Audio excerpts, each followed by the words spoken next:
Good morning, everybody. You guys know me. I'm Nancy Ganzikoffer, business coach and body language trainer to interior designers, and I am here with my associate coach and luxury interior designer, Lesley Myrick. Good morning, Lesley. Good morning, Nancy. It's so fun to be back after the Thanksgiving holiday and some downtime. And yeah, this is going to be good today. It is. It's a good topic. And before we get started, I just have to tell you, we're still eating leftovers over here. I don't know how to Me too. but I looked up a mashed I'm not potato. mad about it.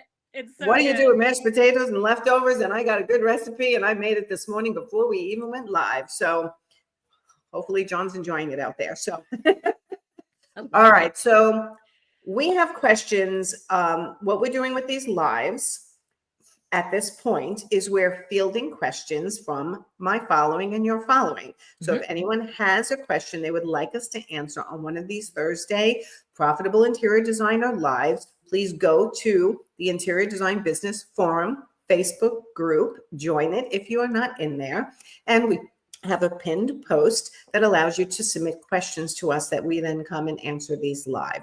Yes. So if you don't want to crowdsource in almost 10,000 interior designer group, you can ask us and we're happy to answer for you on these Thursdays. So tell us today, Lesley, who submitted a question and what the question was. This is a good one. So this is from Lindsay, who submitted it, like you said, Nancy, through the Interior Design Business Forum Facebook group. And her question, I'm looking for some tips on refining my project proposal process. I recently switched to bullet points to make it feel more concise, but it still comes off as a lot of information to get through. My typical proposal has around 8 to 10 pages, a cover page, a couple of mood board pages to capture the vibe, a page outlining the phases of my process, 2 pages on the scope of work, a payment schedule overview, a page on project guidelines and communication, and finally, a thank you and next steps page. Okay, so that's a lot.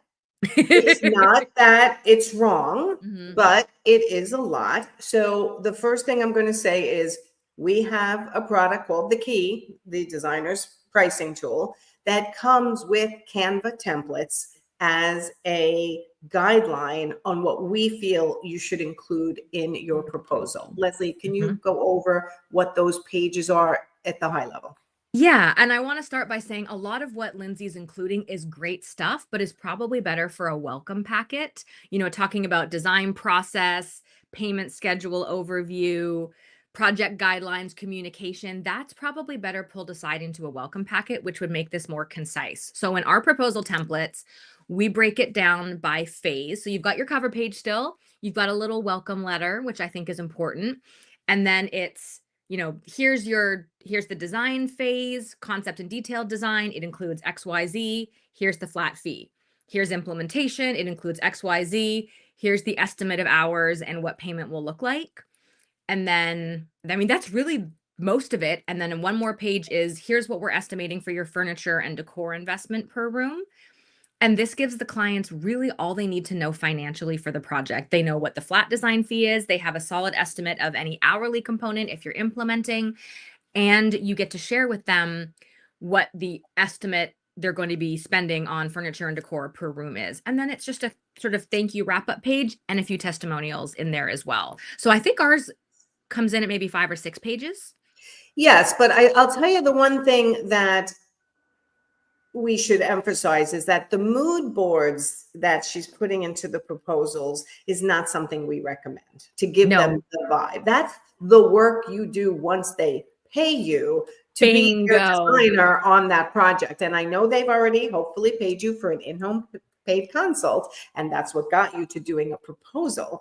But it sounds like it is too much and it's taking you a lot of time. And at some point that client could just say, looks great, thanks. So why not do less work until you know that the financial commitment is there for that client? I love that you said that. And Nancy, our friend Antonio Deloach is watching on Instagram, and he said, he's asking, is your proposal separate from your agreement? Yes. And this ties in perfectly. Yes. The proposal is meant to show the client, here's what it's going to cost. Are we good? And then you go into the formal contract agreement to be signed, which of course has all the same information and a lot more. But the idea with the proposal, because I've done this before too, I used to go right to contract. and Yeah. it is overwhelming. Yeah. It's a little scary. It's just big numbers. Whereas presenting a proposal in a clean, clear, visual way makes it much easier to understand. And once you have the client on board with the money, the contract part is just sealing the deal. It's not, I've never had an issue at that point with somebody struggling to receive the contract because they know what to expect, because we've reviewed the proposal face to face, either in person or over Zoom. And that's one thing I wanted to make sure we mentioned today. Yes. Don't ever just send a proposal by email and then cross your fingers and hope things go okay. You really do want to do this proposal meeting. Zoom is fine. I don't think I've ever done one in person. I think something digital like this works well, where you can screen share, talk through, read their reaction, answer questions, handle objections, and then send that contract and get going. Yeah, here's the thing. It's very overwhelming for a residential homeowner to review the financial part of their commitment that they're possibly signing for and review the legalese simultaneously. Yes. So we have advised our Profit Insider Academy clients, after the paid consultation, and you've determined which of your ladder of service models works for that client and the one you want to present to them, you present it in the proposal, which is a Canva proposal that is literally, like Lesley said, you break it down: the design phase, the project management phase, or the implementation phase. If it's a new build, you might have a pre-construction phase, and we give you all that with the key. The pricing tool we sell, we also give that to all of our Profit Insider Academy clients. And we are currently enrolling in our January 1-year small group program. So if you're struggling with this, so much more goes into it. We can only answer so much here, but please reach out and fill out an application and get on my calendar if you're struggling to get this right with your pricing and with this process, because this process in the beginning can make or break your job for the entire 3 months to year that you're working, sometimes 2 years with this client. You get this beginning part wrong, and it sets up the whole relationship sometimes as being strained and unclear, and people don't understand what they're signing up for. So getting the in-home, getting the phone call right to get into the paid consultation, getting the paid consultation right to get them to choose to be open for one of your service models, getting them the proposal on the pricing commitment, getting them enthused about that so they say, yeah, let's go, and then sending them your legal contract.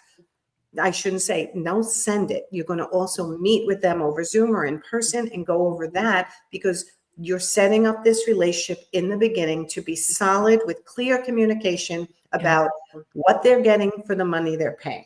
Right? Yes. Okay. So I do believe that she's putting a little bit too much in her project proposals, but without really seeing it and digging into it, we're sort of guessing.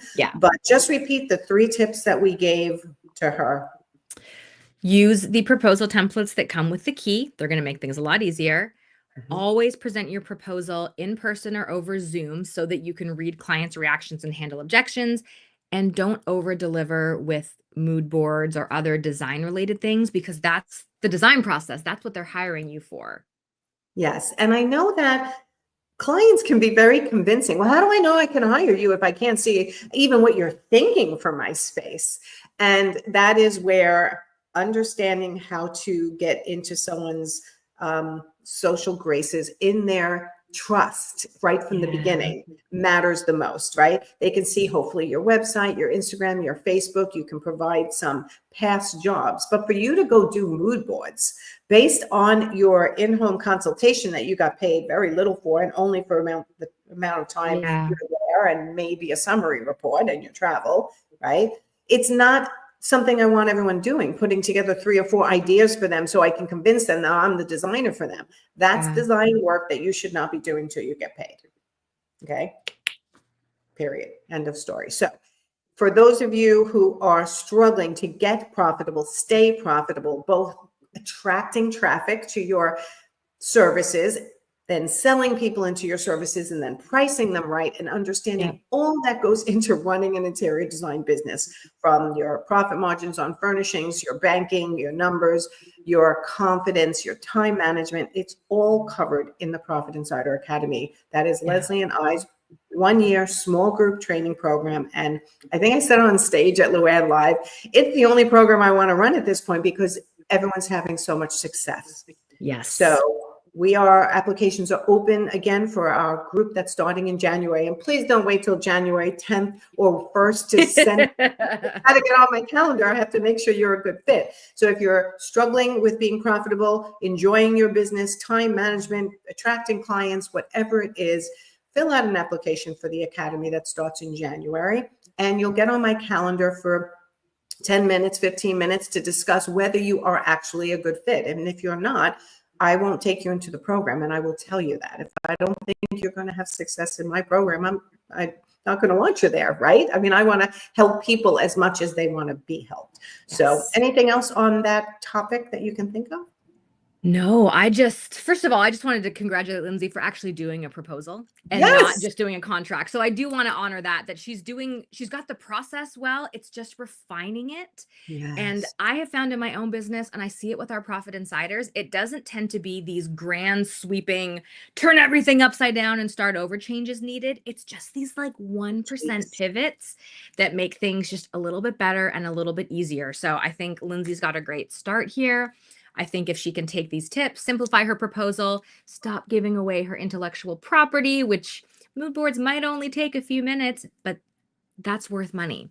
Yes. So I'm excited. And I hope other designers who maybe aren't doing proposals have picked up this tip today, because this was one of the biggest changes I made in my business, was presenting these beautiful visual proposals face to face. I have closed so many more clients doing it this way.